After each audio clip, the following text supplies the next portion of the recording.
What's up, metal and heavy music fans? It's Flight of Icarus again from metaltrenches.com. As always, if you haven't already, please do subscribe to the channel, like the video if you enjoy it, and consider supporting us on Patreon. It's time for another recommendation roundup. I'm going to share 3 more albums for you that you do not want to miss from the past couple of weeks.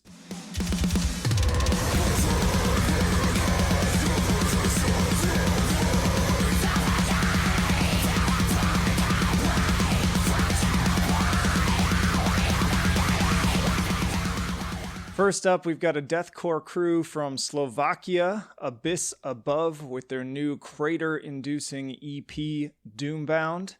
I'd recommend Abyss Above to fans of Within Destruction, Cabal, and Mental Cruelty.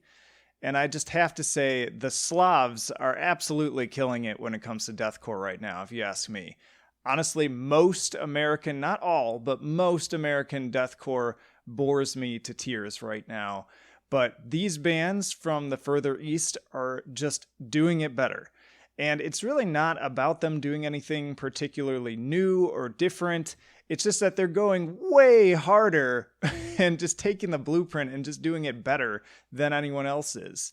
So they flex some serious heaviness from start to finish on this EP with destructive drumming and suffocating synth atmosphere. It really is 21 minutes of just pure torment of mind, body, and spirit that's sure to drag you to hell, piece by piece if necessary.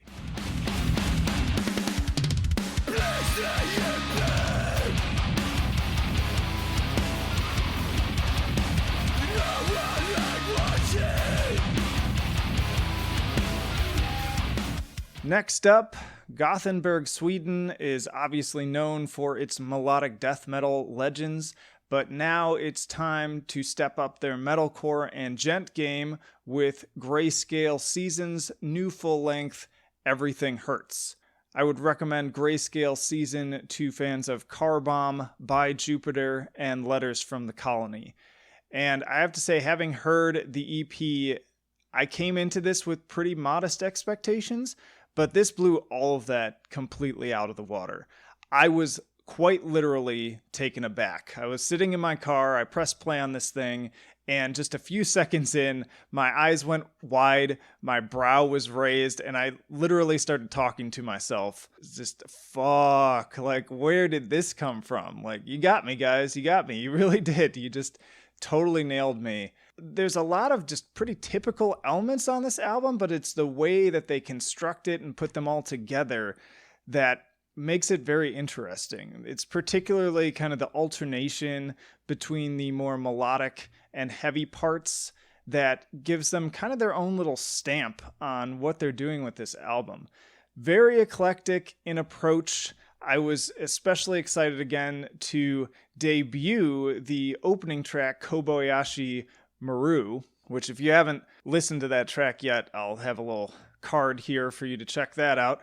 But it's a really nice cross-section of kind of what to expect from the album as a whole and just how they mix together sort of this really heavy, like tough guy kind of fight music, sort of like Harm's Way kind of stuff, with more emotionally potent, cathartic bliss in the melodic sections. And I think how those come together reminds me a lot of Car Bomb, but again, with kind of more of those tough guy vibes coming through too. There's definitely some really intense, like, breakdown moments where I'm pretty sure there's a part where he just straight up calls you a bitch, and I love it. Absolutely love it. Very strong, great guitar. Maybe one of my favorite albums of the year. It's definitely one that's been sticking with me.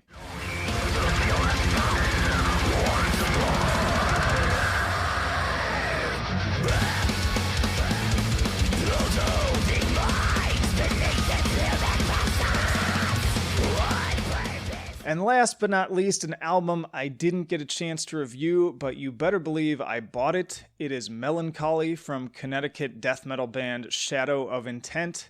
I would recommend Shadow of Intent for fans of the Black Dahlia Murder, Veil of Bnath, and Carnifex. And man, these guys have stepped up their game in every possible way. I already really enjoyed their previous album, but this one just damn. I love the symphonic elements on this album. They are more epic and atmospheric than ever. And between these and the blackened vocals, more than once I was reminded of Dimmu Borgir, especially on tracks like Embracing Nocturnal Damnation, which has an intro just straight out of an early Dimmu Borgir album, and also Underneath a Sullen Mood. And this kind of makes sense too, since they collaborated with Francesco Ferrini of Flesh God Apocalypse fame.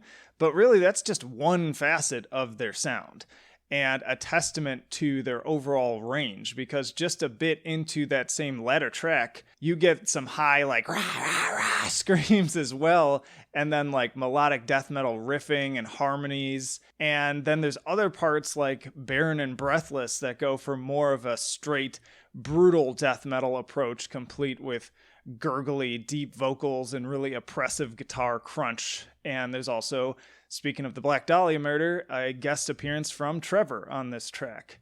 And then just wrapping all of that up, there's even a few moments that reminded me of like Born of Osiris, where it's kind of this like scream singing vocalization going on, to the point where I was even wondering, like, is he on this album? But I looked it up and I couldn't find anything on it, but it sounds a whole lot like that. But anyways, another top-notch death metal release for 2019, which has already been a big year for death metal albums. And even in that big year, I gotta say, this one goes toe-to-toe with anything from the new Carnifex to the re-recorded Inferi album. Heavy, catchy, highly consistent. And that'll wrap it up for this edition of Recommendation Roundup. Again, if you enjoyed these releases, please do buy them. I put the links for all of them down in the description, along with any of them that I had full reviews for on metaltrenches.com. And once more, if you enjoyed the video, please give us a like, subscribe if you haven't already, follow us. We are on all social media, links for that down there as well. And again, if you are a returning listener, you feel like you're getting added value from these videos or from our podcast, whatever, please consider supporting us on Patreon or also Subscribestar. Just $1 a month makes a huge difference in covering the overhead costs and keeping this machine running. But I'm going to end it there. Flight of Icarus, signing off. I will see you in the trenches.